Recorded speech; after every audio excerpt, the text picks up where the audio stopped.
And to end with, there's this very special poem that a student has written, and this is about cleanliness. So I'll just hand over the microphone to him. Can you introduce yourself as well? I'm Apoor Bikram Shah, sir, and good afternoon, sir. Once again, greetings from the home base. Last year, I had the honored privilege of being applauded by you. But, sir, what I feel now is that my aspirations, your aspirations, are yet not achieved. We have a lot more to conquer, miles to cover. और यही ख्यालात जब मेरे जहन में आया तो मैं अपनी कलम को रोक नहीं पाया और इस साल पुणे 2 अक्टूबर के इस अवसर पर आपको एक कविता निवेदित कर रहा हूं।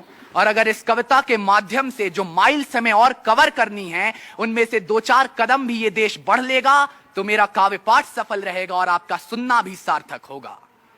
जो सरहद पर तो जा न सके पर अपना फर्ज निभाते हैं, अस्वच्छता नामक शत्रु से भारत देश बचाते हैं।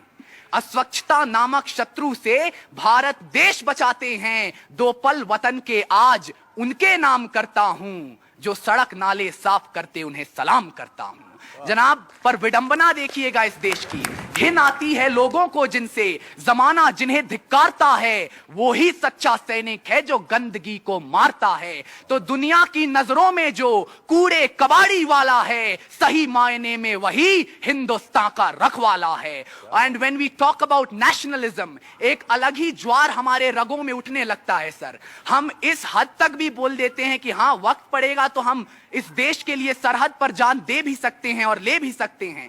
बेशक हम ऐसा कर सकते हैं, पर जब भी मैं सड़क के किनारे कचरे के किसी भी ढेर को देखता हूं तो सर मुझे लगता है कि हर एक वो ढेर इस दावे के आगे एक प्रश्न चिन्ह बनकर खड़ा हो गया है। यूं तो हम सब सरहद पर पौरुष दिखलाना चाहते हैं, इस्लामाबाद की धरती पर भी ध्वज लहराना चाहते हैं, और ये ख्वाब बेशक पूरा होगा। यौवन में वो ताकत है, शेरों के जो दांत गिने, शेरों के जो दांत गिने, रक्त में वही हिमाकत है। पर भरतवंशियों की हालत आज शर्म आती है बताने में। हम नाक सिकुड़ने लगते हैं एक कागज का टुकड़ा उठाने में। तब सोचता हूं ये दौर ऐसा कर लेगा क्या, सचमुच अपने हाथों में वसुंधरा अंबर लेगा। अस्वच्छता से मैत्री है तो रज तिलक क्या लगाएंगे, जो हाथ झाड़ू उठा न पाए संगीन कैसे चलाएंगे। और सर, अंत में मैं बस यही कहना चाहता हूं कि सरहद सैनिक बचा लेंगे, बैठे वतन की साधना में हम भी तो कुछ अर्पण कर दें भारत मां की आराधना में। और हम क्या अर्पण कर सकते हैं सर? एक भीष्म प्रतिज्ञा अब, एक भीष्म प्रतिज्ञा अब हर जन भारत का ले ले। एक भीष्म प्रतिज्ञा अब हर जन भारत का ले ले। अटूट प्रेम स्वच्छता से हर मन भारत का ले ले। अटूट प्रेम स्वच्छता से हर मन भारत का ले ले। तो युद्ध का ऐलान अब गंदगी के खिलाफ हो और मांग शवुड की जनता से है देश का कचरा साफ हो। हुक्मरानों से उम्मीद यही, आशा है जवानी से। हुक्मरानों से उम्मीद यही, आशा है जवानी से। और हम क्या आशा करते हैं सर? बस एक यही आशा में जो करने जा रहा हूं, जो निवेदन, अंतिम इल्तिजा जो आपसे रखता हूं, मैं सर बहुत ही I really feel honoured that I am speaking in front of you.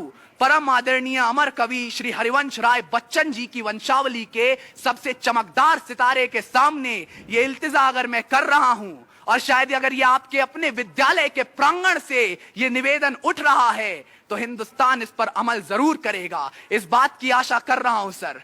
और तब अंतिम पंक्तियां आपको निवेदित करता हूं। हुक्मरानों से उम्मीद यही, आशा है जवानी से। इल्तिजा गांधीवाद की हर एक हिंदुस्तानी से। संदेश हमारा जमाने भर में हर पहर जाएगा। जम्बूद्वीप का जय घोष गगन में बेशक गहर जाएगा। भले खूना बहाएं सरहद पर, एक छिलका अदब से उठाइए। बिना पवन ही अमर तिरंगा खुद ही लहर जाएगा। जय हिंद। क्या बात। भाई साहब, ये कविता हमको जरूर भेजिएगा आप।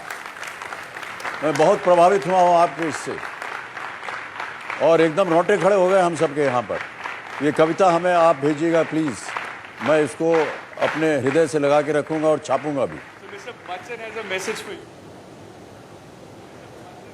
वाह, अमित जी क्या आपके स्कूल में सब ऐसे ही हैं क्या कि सर देख रहे हैं आप, मैं आपके बगल में ही बैठा हूँ। हाँ, ये मैं पूछ रहा था सर, एक तो आप यहाँ बैठे हैं, दूसरे वहाँ से नहीं, मुझे बड़ा गर्व है, मुझे बड़ा गर्व है।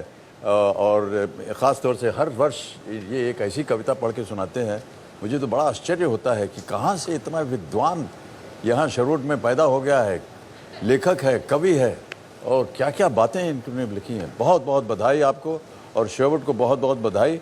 और जितनी भी शिक्षा आप प्राप्त कर रहे हैं, ख़ास तौर से स्वच्छता की ओर, वो इसी तरह जागृत रहे, यही हमारी प्रार्थना है। बहुत बहुत धन्यवाद सर, बहुत बहुत धन्यवाद।